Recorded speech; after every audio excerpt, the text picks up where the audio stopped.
तिथे उपस्थित असणारे सर्वच मान्यवर, कुणाची नावे घेत नाही, आणि उपस्थित असणारे सर्वच कुस्ती क्षेत्रावर प्रेम करणारी सर्व मंडळी इथे उपस्थित आहेत. अगदी पुण्यावरून असतील, आमदार साहेब असतील, सर्व काकाजी इथं आहेत. सर्वांची नावं घेत नाही, पण कुस्ती क्षेत्रावर माझ्यावर प्रेम करणारी सर्व इथे मंडळी उपस्थित आहात. सर्वप्रथम मी सर्वांचे आभार मानतो. तुम्ही सर्वांनी येऊन माझ्या उपोषणाला जो पाठिंबा दिला. खरं तर सकाळपासून मी उपाशाही मला जाणून सोडून दिली नाही तुम्ही, आणि सर्वांनी जो पाठिंबा दिला त्याबद्दल मी सर्वांचे पहिल्यांदा आभार मानतो. आज माझ्या ज्या प्रमुख मागण्या घेऊन मी सर्वांच्या समोर उभा आहे, महाराष्ट्रातल्या जी कुस्ती शौकीन आहेत त्यांच्या मनातली जी खतखत आहे ती व्यक्त करण्याचा मी एक छोटासा प्रयत्न करतो. आज माझी पहिली मागणी जी सांगितलेली आहे मी की महाराष्ट्रामध्ये एकच महाराष्ट्र केसरी स्पर्धा झाली पाहिजे. आज परिस्थिती अशी आहे की आज 2025 सालामध्ये 4 महाराष्ट्र केसरी महाराष्ट्रातल्या जनतेला बघायला लागणार होते. ते कुठेतरी थांबलं पाहिजे. एक महाराष्ट्र केसरी म्हणून मला ज्या गोष्टी पटल्या नाहीत म्हणून मी आज लोकशाहीच्या मार्गाने आज उपोषण पुढे आलेलं आहे.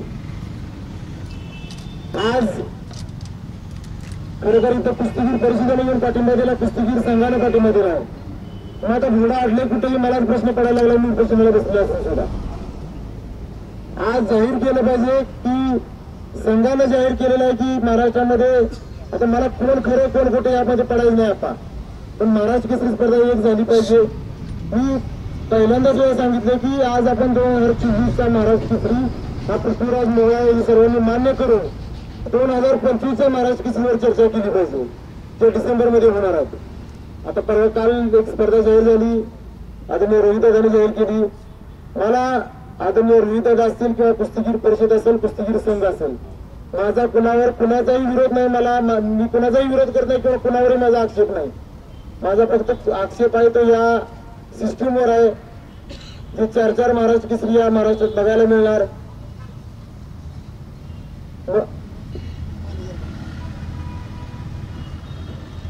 म्हणून या गोष्टीसाठी मी आज माझ्या 2 लहान मुलांसहित काकाजी मी इथे उपोषणाला बसलेलो आहे. तर मुलांना उपोषणाला बसवत असताना सर्वांचा विरोध होता, पण तरी सुद्धा कुस्ती काय आहे त्यांना ह्या वयात कळलं पाहिजे. त्यांचा बाप इथं कुस्तीमुळे आज इथपर्यंत आलेला ही त्यांना जाणीव झाली पाहिजे. म्हणून त्या दोघांना तर मी सकाळपासून तो उपाशीत फक्त पाण्यावर घेऊन बसलेलो आहे, फक्त या कुस्तीसाठी. म्हणून कुठेतरी सर्वांनी पुढे येऊन ही कुस्ती वाचवली पाहिजे असं माझं प्रामाणिक मत आहे. आज आपण म्हणताय की आयोजक तयार होत नाहीत. मी गेली 2 वर्ष झाले पाठीमागे लावली की सांगलीला महाराष्ट्र केसरी स्पर्धेचं आयोजन माझ्याकडे द्या, मी महाराष्ट्र केसरी विजेत्याला 1 कोटी रुपयाचं बक्षीस देतो. त्या पाठीमागची भावना समजून घ्या तुम्ही. आज 5 महाराष्ट्र केसरी शेतात काम करतात काकाजी. 1 महाराष्ट्र केसरी गुलाबर्डे एका कंपनीत वॉचमन म्हणून काम करतात दादा. 2 महाराष्ट्र केसरी औषध उपचाराला पैसे नसल्यामुळे ते वारले मध्ये इस्माईल शेख अप्पाला असेल. कुठेतरी त्याच्या नावावर जरी 1 कोटी रुपये ठेवले तरी महिन्याला 1 ते 1.5 लाख रुपये त्याला जोपर्यंत जिवंत आहे तोपर्यंत जीवन त्याच्या पश्चात कुटुंबाला मिळतो. ही माझी भावना आहे. 50 ते 60 लाख रुपये खर्च करून आयुष्यातली 15-20 वर्ष खर्च करून तिथपर्यंत पोहोचलेला असतो. असे 100 जण पोहोचतात दरवर्षी, त्यातला 1 महाराष्ट्र केसरी होतो. म्हणून माझी भावना आहे की त्याला जर आज मी जर सांगलीची प्रथा पाडली तर येणाऱ्या काळामध्ये प्रत्येक आयोजकाला वाटेल की बाबा आपल्याला 1 कोटी रुपये बक्षीस दिलं पाहिजे. आता ही होणार आहे. त्या गोष्टी मी सुरुवात करतो. मी 2 वर्ष झालं पाठीमागे लावली सांगलीला महाराष्ट्र केसरी संधी द्या, पण कधी ही 2 सगळे वाद मिटवून त्या दोन्ही संघ एकत्र होऊन एक संघपणाने 1 महाराष्ट्र केसरी स्पर्धा घ्यायची तयारी माझी आज आहे.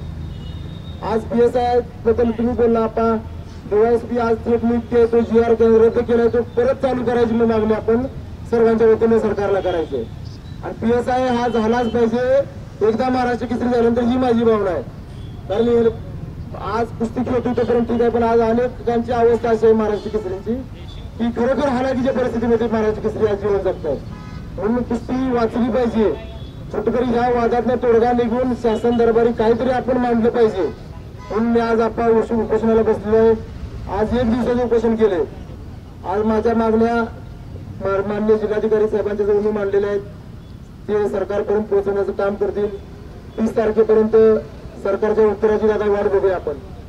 30 तारखेनंतर 1 ते 5 तारखेपर्यंत राज्यातील प्रमुख नेते आदरणीय मुख्यमंत्री असतील, दोन्ही उपमुख्यमंत्री, त्याचप्रमाणे आदरणीय शरदचंद्रजी पवार साहेब व उद्धव ठाकरे साहेबांना 5 प्रमुख नेत्यांना भेटून पुन्हा एकदा विनंती करणार आहे मी की कुस्ती कुठेतरी वाचवायचा प्रयत्न तुम्ही करा. कुस्ती पारंपरिक महाराष्ट्राची संस्कृती आहे आणि खरोखर त्यातनं जर दादा तोडगा जर नाही निघाला तर 5 तारखेनंतर मंत्रालयापुढे राज्यातले 20 ते 25 महाराष्ट्र केसरी गदे सहित गदा बरोबर घेऊन हिंद केसरी आणि महाराष्ट्र केसरी मंत्रालयापुढे मी स्वतः आमरण उपोषणाला बसणार आहे. आज सर्वांच्या समोर सांगतो त्या कुस्तीसाठी माझा जीव जरी गेला तरी मला त्याची पर्वा नाही, कारण जे आज मी उभा आहे तुमच्या पुढे त्या कुस्तीमुळे लाल मातीमुळे आहे.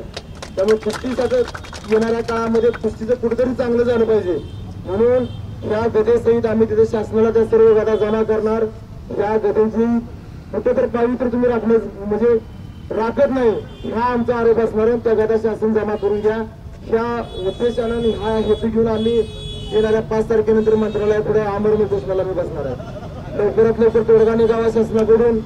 कुस्तीगीर परिषद आणि कुस्तीगीर संघ कुठेतरी समन्वय साधून हे संपवावं आणि आता खरोखर पृथ्वीराज मोहोळ हा महाराष्ट्र केसरी या सर्वांनी बघितले हे सत्य आहे.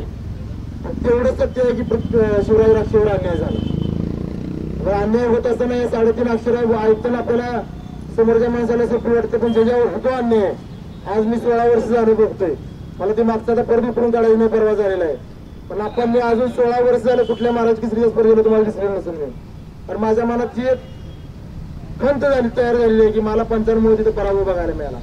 तीच वस्तुस्थिती आज आपण शिवराज राक्षसच्या बाबतीत बघितली. त्यामुळे कुठेतरी आपण या पंचांना लगाम घाला तुम्ही, असं माझं प्रामाणिक मत आहे. उगाच एखादा पैलवान बिघडली की काय अवस्था होती तुम्ही बघितलं, पुढे त्याला कारवाईला समोर जावं लागतंय.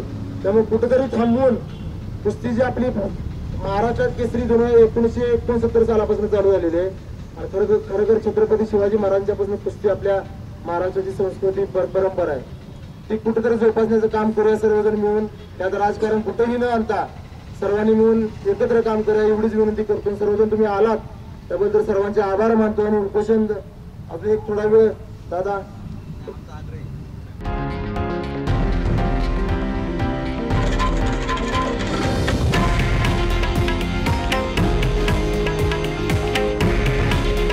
हे आहे देशातील नंबर 1 न्यूज नेटवर्क आणि आपण पाहत आहात TV9 मराठी.